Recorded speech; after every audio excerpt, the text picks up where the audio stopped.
Hey everybody, welcome back to White Falcon Crypto. Today what we're going to be talking about is how to actually get started. Okay, a lot of times people are looking at how do I get interested and start my first crypto investment and purchasing crypto. Um, and there's different levels that you need to kind of be mindful of where you want to be investing. And we'll talk about that in different videos, but this is like the best first level that I can give you. Um, None of this is not like financial advice, obviously, but I think the best idea right now for most beginners is to get on Coinbase. A lot of people in the beginning, they've been trading crypto on like Robinhood because it was very accessible, or any of the other stock trading groups. But the problem with those is you actually don't own the crypto. They're basically fronting it to you with the value. So if you wanted to get off their exchange with stocks, you can actually transfer those stocks to another exchange that you're selling on, or broker, sorry. You can't do that with like Robinhood. They own the crypto technically. You potentially, or not potentially, you fake own it kind of. So when you want to sell it, they're just basically like, okay, this person's trying to sell it at this point. You can't ever take your Dogecoin, your Litecoin, your Bitcoin off of those brokers. So with Coinbase, you actually do own the coin. It is an asset that you respectively own, and you can move to wherever you want, whatever cold wallet, hot wallet, essential exchange. It's super important that you have this versus the other because, for example, with Robinhood, they can shut that shit off when they want. They can cause lots of issues with it. Versus, you have this wherever you want it, and you can kind of control the flow. So the first step is obviously making a Coinbase account. Super easy. Just have to give them your information, normal, know your customer stuff. It's been taken, from what I've seen, about 1 to 2 days to get fully vested. Once you put your bank information in, they have to verify that, or your credit card. There are some limits with purchasing. If we go to buy, and I'm just in Bitcoin right here, and I go to these buy options. This is my Bank of America account. This is my Chase account. And you can see that there's different limits with certain things. So like this is a card that is related. So I have a $500 limit on that. You can do wire transfers, but wire transfers are going to take a couple more days. So if you're trying to do something rapid, I wouldn't be doing those. What is best to do is don't FOMO. If you're rushing to buy something, you're probably FOMOing, and you want to avoid that anyways. Is get your bank account on here. It'll be faster, and they can actually give you the money so you can trade it right then, and then they'll back it in a week or so when it actually verifies, versus having like only $100 or $500 limit with your card. So that's really the first thing once you get in here is get your card on file, get your account on file. I personally have never done wire transfers, but sometimes they take a while. But easy to transfer large sums of money. There have been some issues with some people having some banks that aren't usable, like credit unions. I know some people have issues with. That's going to be one of those things that credit unions, they're a privatized business versus a bank is government backed, yada, yada. You're going to have different implications with going into the crypto space with that. If you want to trade crypto, you need to get your money onto that exchange, first of all. You do have to take the US shit dollar and eventually turn it into crypto. So I would just get a bank account. Make it your crypto account. It'll actually probably help you and limit you because you won't just be able to. Again, this is sometimes close to gambling, so it'll allow you not to just keep going and keep going. You'll actually have a limit that is different than your real limit. So it's almost like a safety clause. Again, not financial advice, but probably a good idea. So when we're in Coinbase, this is the PC version, but we're seeing a couple things here. We have home, portfolio, prices for you, earn rewards, and notifications. Home is going to be your portfolio balance. So I keep my chain link on here because I've just originally purchased it. And I also buy, I think it's $20 of Bitcoin and $10 of Ethereum currently. My crypto account is actually for my son when he's older. He's only one right now, but I just kind of want to keep growing it. And when he's older and 15, 20 years old, he's going to be set up. So it's good to just do those consistent buys. I don't have to follow. I can dollar cost average without even knowing I'm dollar cost averaging. And really, like, I stopped drinking. So look, that's 20, 30 bucks that I save anyways. So that is in my portfolio, but it basically kind of gives you an idea of what you have here. So like I've moved my Bitcoin, I've moved my ETH. But this also shows me basically what I have. So I have 25 link in here. This chart will obviously show you a very big breakdown. Show you recent transactions. Now some of the cool things that are on here, okay, is we're going to first jump to the For You page. This is going to be the news stuff and education. This is really important to take some time and actually learn what you're doing. Don't just throw money at stuff. Actually learn and look at the things that you're interested in, because it's going to make you rely and like trust and have faith in your purchases, which are going to make you more comfortable with what you're doing.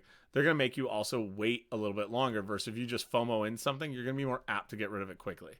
So learn about your stuff. Coinbase does a really good job of educating. Over here in the right section is a pretty important thing. I did on one of my other Coinbase accounts. I have yet to do it on this one because I'm just goofy like that. I have multiple accounts. This is where you can earn, and you can actually earn some of these coins. So you can go to like Stellar Lumens and you watch these videos and you can actually earn money in these things. Now listen, $2 isn't a lot, but it's free money. And I think overall right now their big plug is like, it's like $31 worth of crypto, which you can get and then just completely sell it and turn it into whatever you want. It's $31 worth of free Bitcoin right there, or whatever, VeChain when that gets listed, whatever you want. It's right there. It's super accessible. It's free money. You're a fool if you don't take it. I'm a fool for not doing this yet. So on my to-do list.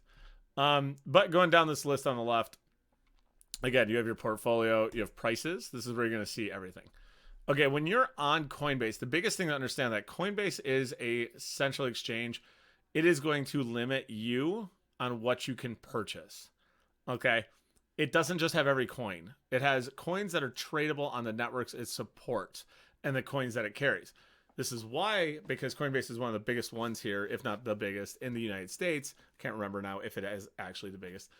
But it gives this thing called the Coinbase Effect. So when a coin like, for example, VeChain gets listed, again, the thing we play by is you buy the rumor and you sell the news. So the price will run up before a listing because many, many people are going to buy it when it gets on the exchange because it's now accessible to the normies.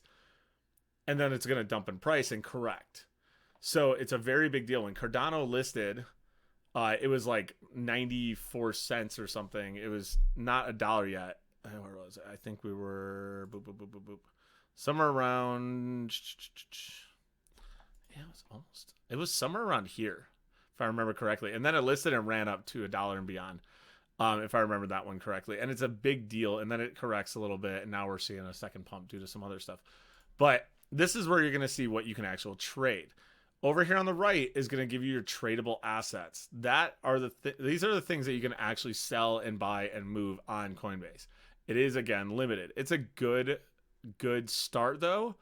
And there's a lot of different level 2 or layer 2s, layer 1s, different style of coins, different style of tokens that you can be invested in.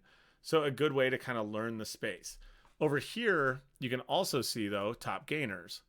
Okay, and what you'll see, these are, again, for example, like XRP is not tradable right now until their legal stuff is done. So your top gainers are Polygon, which you can buy, Cardano, which you can buy, Stellar Lumens. Your top losers. Okay, these are your coins that are going to be doing the worst. And learning how to play these, you can go on and look like, okay, so Yearn Finance just ran up like crazy in the last week. It peaked out at like $96,000 a coin, but now it's at $69,000 a coin. You can watch this and you could day trade, potentially flipping it. It could go and run back up and you can make some money off that. So that's how you can kind of watch those different assets of the highs and the lows. All assets will show you, though, what other coins are doing on the market. So you can sit here and you can look at things like silly things like inflation coins, stuff like that. These are where you're going to be able to see almost every coin that they can find. So we can find a coin that's on here like GMR, Gamer Finance. Okay, this is a new coin in the gaming space. Not much information on it because they haven't put much information on here, but you can see that it's a sub-dollar coin. It's a micro cap. It's just started off this last month. So they're storing some information so you can see what's going on, but they don't have all the information as if, you went to Ethereum. It's going to have way more information. It's going to show you what's going on, show you some news that's going on in it. The cool thing, it also does price correlation with, and this is going to be very similar when it comes to ecosystems moving together, which we'll talk about in another video. But these coins generally run together. It's a nice feature that the Coinbase thing does for you. When you're on your charts on here, just to kind of reiterate, right here it could look really intimidating on this 24-hour chart of like, oh no, it's down 10%, it's tanking, it's going crazy. A good phrase to remember, guys, is when in doubt, zoom out. Okay, crypto is a very fast-moving space. You need to be very, very used to 20 to 30% corrections. People are going to buy and sell, buy and sell. This is a money-making market, but it's, again, the adaptability to the overall people utilizing it. It's just going to end up being like another style. The stock market, just a newer style. So the month here, you know, you can see, okay, all right, I zoom out. Now I can see this was only at $2,000 and it peaked at $4,200. Big difference in less than 30 days. So that's just one of those side phrases. Moving on, you know, the 4 year section we already hit. Earn rewards. Again, the money stuff. Please do this. Notifications. The one thing I don't like about Coinbase is it really only gives you notifications for the two biggies, Ethereum and Bitcoin. And they also tend to be kind of late. So I don't rely on these. I set up my own notifications. So we're going to go ahead, and if we actually were to buy something and hold it in here, it's a pretty simple process. Another thing you can do with your family or your significant other is looking to get invested in crypto also with you. You can get $10 in free crypto right here. Okay, $10 in free Bitcoin. I mean, look at this. If you get 10 of your family members just to sign up their email and deposit $100, they can all get $100 of Bitcoin or whatever they want, but also you can get $100 at the end. Easy link. But let's say we want to buy Bitcoin. Okay, we're going to take Bitcoin. We would go here and we would go over here to our right. Our card is in. We'd be buying Bitcoin. And we'd be paying with blah, blah, blah, Bank of America, Chase. We'll do Chase in this case. And we would buy $20 US of Bitcoin. Now, again, we're buying a portion of a Bitcoin. So $20 worth of a $47 or $47,330 coin. So a fraction of it. All right, we would preview the buy. And it's going to see right here, the price is at, you're buying this much because there is a Coinbase fee. Now, this is one of the things that you deal with when using an exchange is the fee to process. Okay, it's going to let you know right here, the total will be $20. So you're actually only purchasing $18.51 worth of Bitcoin. Then it's going to allow you to trade your Bitcoin instantly while we wait for your funds. You can send your Bitcoin in up to 5 days. All right, so that's about the limit. So my Bitcoin balance right now is $17.93 because I bought when it was a little bit higher. So now I only have $17.93. So we're going to pretend like I purchased that. It's instantaneous. Yeah. The biggest question now comes to, okay, I'm holding all this, but I want to move my coins to a central exchange or a decentralized exchange. The biggest thing that a lot of people use Coinbase for is this right here, which is buying tokens to send to other exchanges. So for example, the US dollar coin. The US dollar coin is a stable coin representing the US dollar. It is 1 for 1. So if you put in $500 of US dollar coin into Coinbase, you're going to have $500 worth of US dollar coin. That is same. It never goes up or down. It is backed. It's safe. Again, crypto's wild. It's crazy. This is a coin that is going to stable be $1. From here, if you wanted to move it to another exchange, for this example, we're going to use KuCoin. This is not going to be a KuCoin class, but we're going to look at depositing our US dollar coin. So we would go to the deposit section on whatever exchange we're using. Again, we're using KuCoin on here. And we would choose US dollar coin. And we would be depositing US dollar coin into our trading account, because that's where I'm going to be making trades, not just storing. Storing is for main account. And I'm going to be using the ERC20 network. Okay, Algorand is a different network. We're not going to use it. Your coin address, again, we're going from Coinbase and we're moving it along the ERC20 network to KuCoin. You need to be double, triple, quadruple, pentuple, if that's even a thing, checking your US dollar coin address here. You copy it. Whoops, wrong button. Copy. Okay, sometimes they have nifty little buttons or QR codes if you're using your phone. There's some tips down here, important to read. And you'd go back to here and you would say, I'm moving my $500 to this address. And it's identifying this is a USDC address. Optional message. You could say Coinbase money. And you would send this money. You'd continue, and it would go ahead and do that. It would transfer along the ERC20 network. And eventually you would receive it here in your trading account. And this would say, instead of 0.01, it would say $500 of US dollar coin.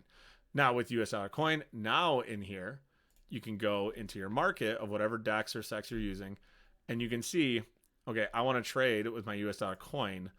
I can trade with my US dollar coin within these parameters. Or I can sell my US dollar coin and turn it into US dollar token. Because these are, again, two different things. They're not same. Once you trade it one for one, so like if we wanted to do this, we could go US dollar coin to US dollar token. And it's a one for one exchange. You're just taking a coin into a token, yada, yada. Still a dollar. Okay, ignore these little decimals.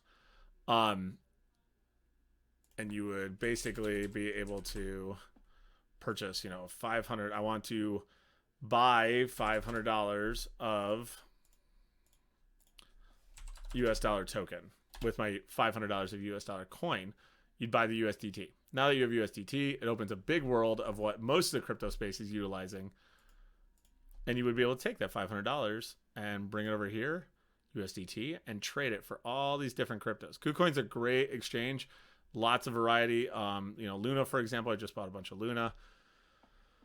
And again, you could go here, kind of look at, see what's going on, be like, okay, I identify it's on a dip. I have this USDT now, USDT, and go to market. That's what it's going to buy now if you're dollar cost averaging, or you can set a limit. Like right now, you could say it's 15.23.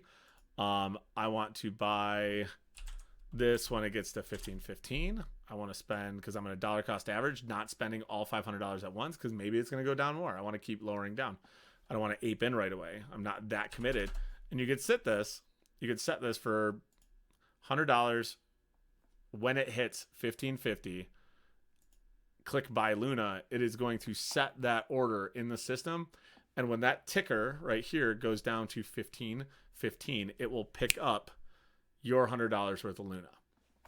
So that's how you use exchanges. More importantly, this is how you guys get money from your wallet or your debit card or bank into these exchanges. That's where you have to start. Okay. Again, none of this is financial advice. I don't want you guys just going and aping in $10,000 into your account, because you really do need to get used to it by making small transfers. That's how you get used to how the whole system works. You're never a fool until you get really FOMO, you excite, and then you send your money to the wrong address, because that money is most likely gone. So if you guys like these videos and you are finding them helpful, please just to continue to motivate me by liking the videos, ask questions, leave comments, subscribe, and I'll continue chugging away. Hopefully this helps you guys get your feet in the water when it comes to crypto, and I hope you enjoyed this episode.